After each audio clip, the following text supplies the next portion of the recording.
Hello, my dears. This will be Macbeth Act 1, Scenes 1, 2, and 3. The recording I have sometimes is difficult to hear. I've got it turned up as loud as possible, and it's sitting right at the microphone of my computer, so I'm doing the best I can. She's going to give you a tiny bit of background on the play itself, and then we're going to just dive right into Scene 1 on page 295, where the three witches are talking about, when are we going to meet again? Infamously known as the cursed Scottish play, Macbeth is perhaps Shakespeare's darkest tragedy.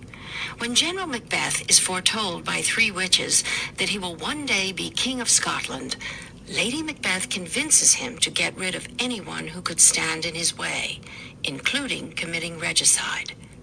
As Macbeth ascends to the throne through bloody murder, he becomes a tyrant, consumed by fear and paranoia. And now, Macbeth by William Shakespeare, produced by LA Theatre Works.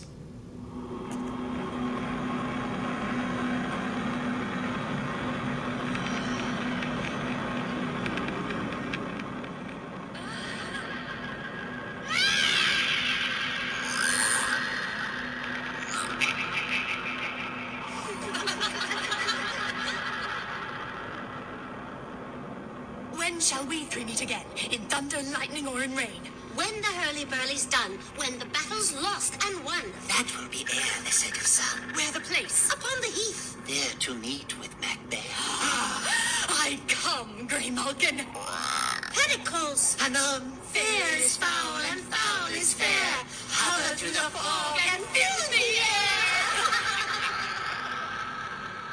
air. Okay. That was the introduction to the witches, very supernatural. Scene 2 is at a camp. We're still on page 295. A camp near Forres, a town in northeast Scotland. And what's happened is the Norwegians have attacked, and England and Scotland and all the British Isles are there to try to save Scotland from the Norwegians. And of course, the entire place takes place in Scotland. What bloody man is that? He can report, has seen it by his plight, of the revolt, the new estate. This is the sergeant, father, who like a good and hardy soldier fought against my captivity. Hail, brave friend. Say to King Duncan the knowledge of the broil as you did leave it. So really, they don't have any way to tell the king what's going on in battle unless somebody comes back and tells him, because there was no, the king's not going to be in battle. He's the king. He's very important. So he stays away from the battle with some people to protect him, and soldiers go back and forth saying, we did this, we did that, they did this, they did that. So here's a captain bringing news from the battle. It stood as two spent swimmers that do cling together and choke their art. The merciless MacDonald, worthy to be a rebel, for to that the multiplying villainies of nature do swarm upon him. From the western isles of foot soldiers and horsemen is supplied. And fortune, on his damned quarrel smiling, showed like a rebel's whore. But all's too weak. For brave Macbeth, well, he deserves that name, disdaining fortune with his brandished steel, which smoked with bloody execution, like valor's minion carved out his passage till he faced the slave. Macbeth never shook hands nor bade farewell to him till he unseamed him from navel to the chops, and fixed his head upon our battlements. So that is the introduction of the character Macbeth. He's a fierce warrior. He, by himself, took MacDonald, it looks like MacDonald, but it's MacDonald, who is a traitor to Scotland, and he fought him by himself, and he didn't stop until he took his sword, shoved it in the guy's stomach, pulled up to his neck, all of his guts fell out, then he chopped off his head and put it on top of a pole. I mean, well, he's shown a little bit of craziness, I guess, here in the war. In cousin with the gentleman. As when the sun gives his reflection, shipwrecking storms and direful thunders break. So from that spring whence comfort seemed to come, discomfort swells. Mark, King of Scotland, mark.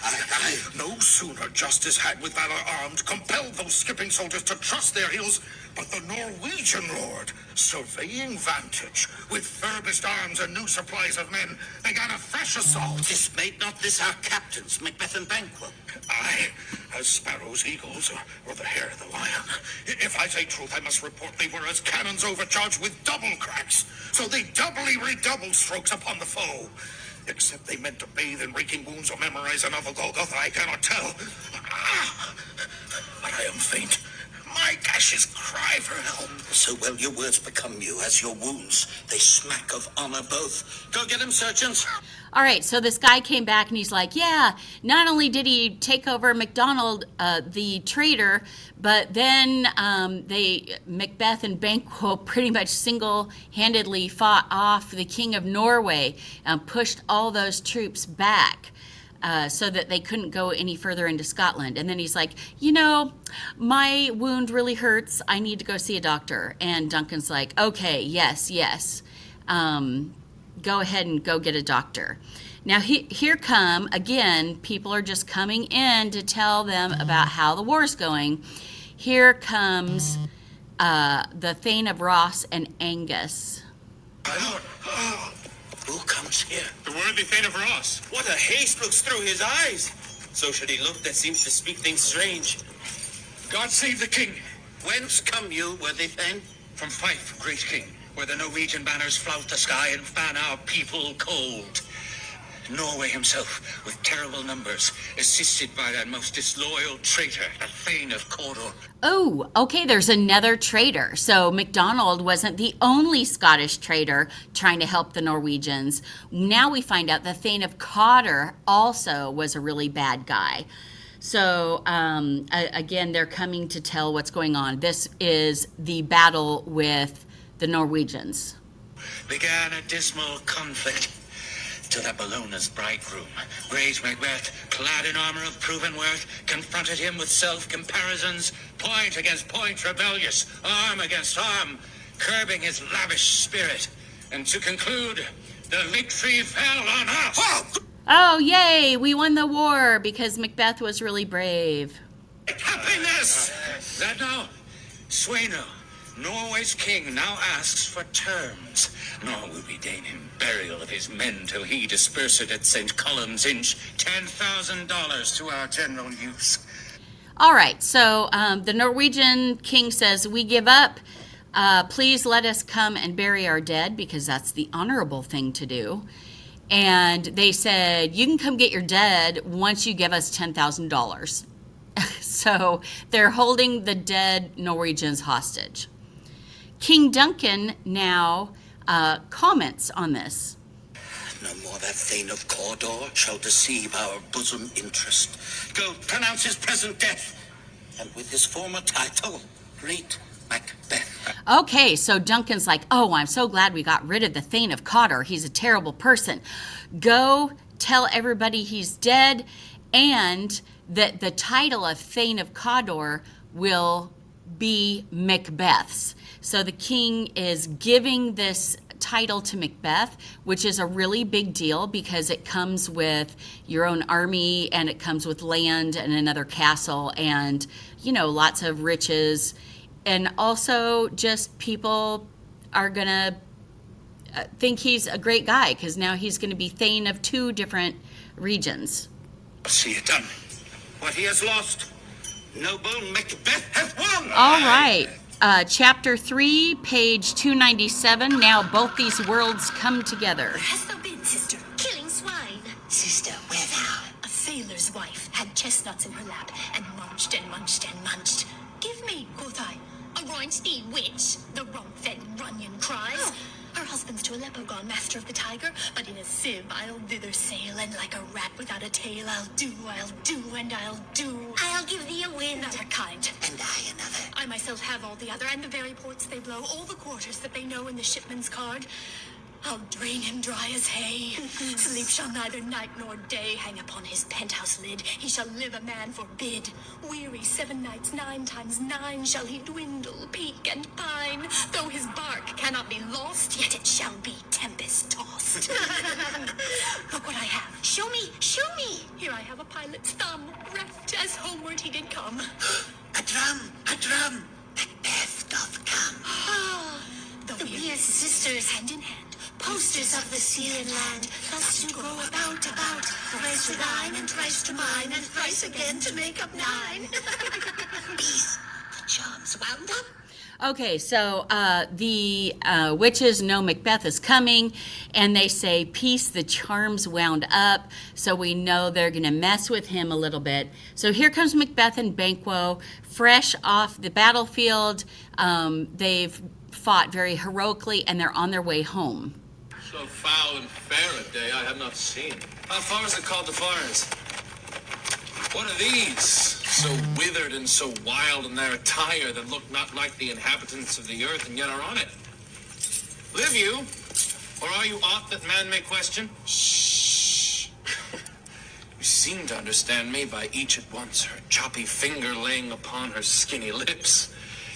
You should be women, and yet your beards forbid me to interpret that you are so. Speak, if you can. What are you? All hail, Macbeth! Hail to thee, Thane of Glamis! All hail, Macbeth! Hail to thee, Thane of Cawdor! All hail Macbeth, that shall be king hereafter. All right, so they say hail to Thane of Glamis, and that's what Macbeth is. He is a Thane, and his region is Glamis. Then they say, all hail Macbeth, hail to thee, Thane of Cawdor. Now the audience knows he's going to be Thane of Cawdor, but Macbeth has not heard this yet, so he's probably puzzled. Then they say, all hail Macbeth that shalt be king hereafter. Okay, that's like a huge jump. What? Good sir, why do you start and seem to fear things that do sound so fair?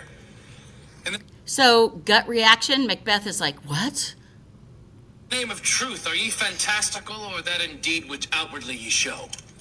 My noble partner you greet with present grace, great prediction of noble having, and of royal hope, that he seems rapt withal. To me you speak not.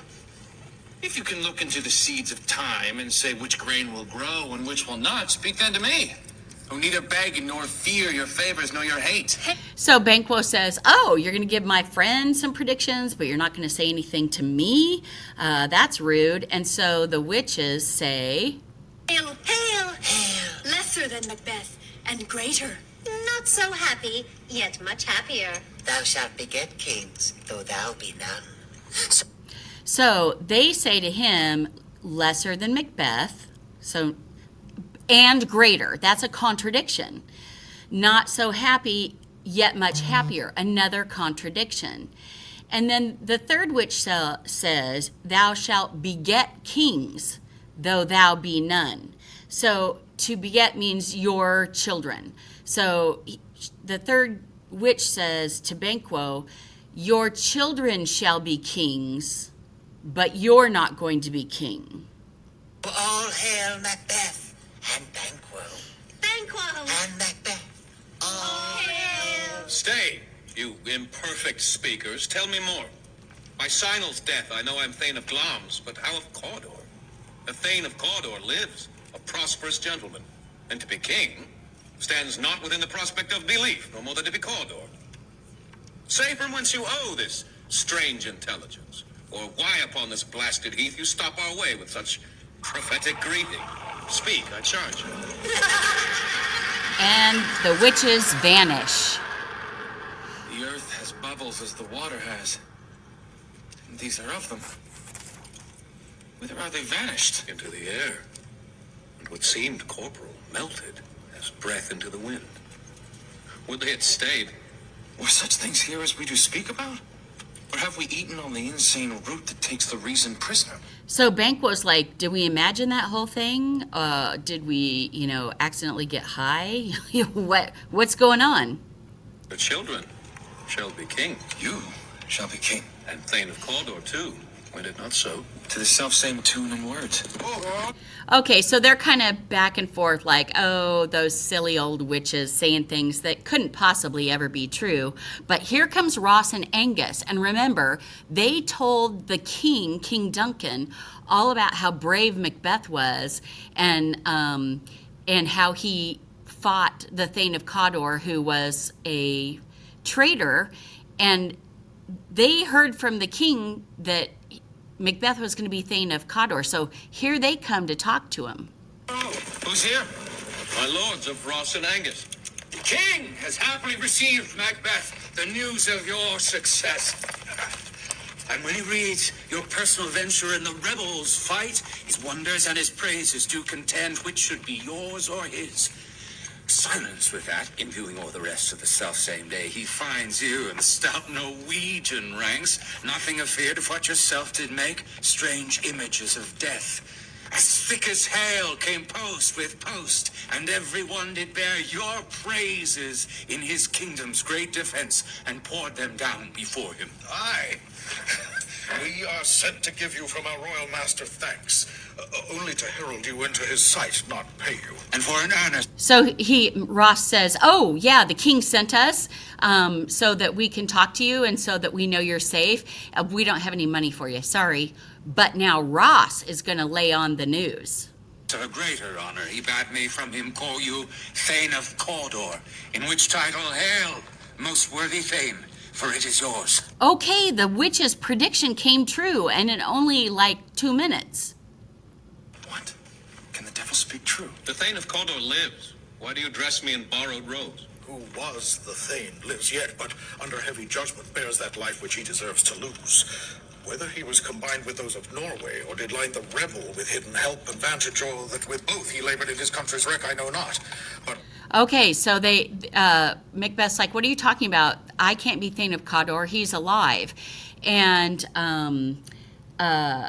Angus is saying, no, I don't know whether he was with the Scottish rebels or he had aligned himself with the Norwegian king, but he was a traitor. And he's been overthrown, and the king is putting him to death and giving you the title. treason's capital, confessed and proved, have overthrown him. Glamis and Thane of Cawdor. The greatest is behind. Angus and Ross, thanks for your pains, my lord. Banquo, do you not hope your children shall be kings? When those that gave the Thane of Cawdor to me promised no less to them.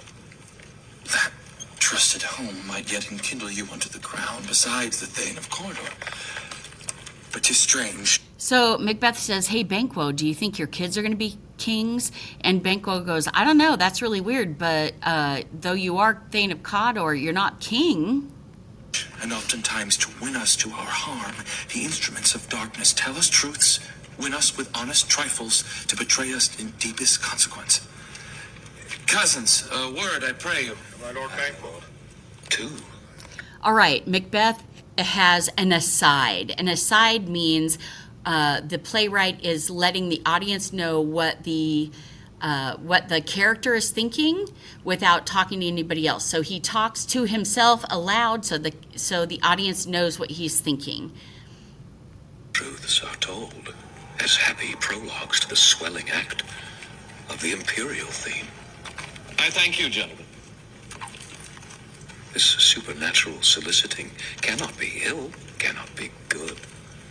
If ill, why hath it given me promise of success, commencing in the truth? I am Thane of Cawdor. If good, why do I yield to that suggestion whose horrid image doth unfix my hair and make my seated heart knock at my ribs against the use of nature? Present fears are less than horrible imaginings.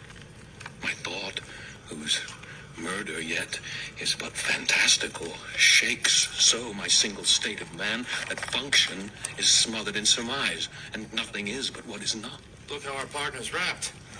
Chance will have me king, why chance may crown me, without my stir. All right, this is important. He says, if chance will have me king, why chance may crown me without my stir.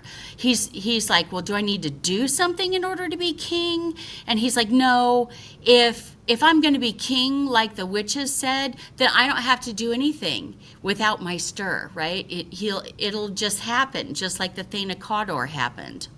New honors come upon him, like our strange garments cleave not to their mold, but with the aid of use. Come what come may, time and the hour runs through the roughest day. Worthy Macbeth, we stay upon your leisure? Well, give me your favor. My dull brain was wrought with things forgotten. So he's preoccupied. Kind gentlemen, Ross and Agnes, your pains are registered, where every day I turn the leaf to read them. Let us toward the king. Banquo, think upon what has chanced, and add more time. The interim having waited, let us speak our free hearts each to other. Very gladly. Till then enough. Come, friends.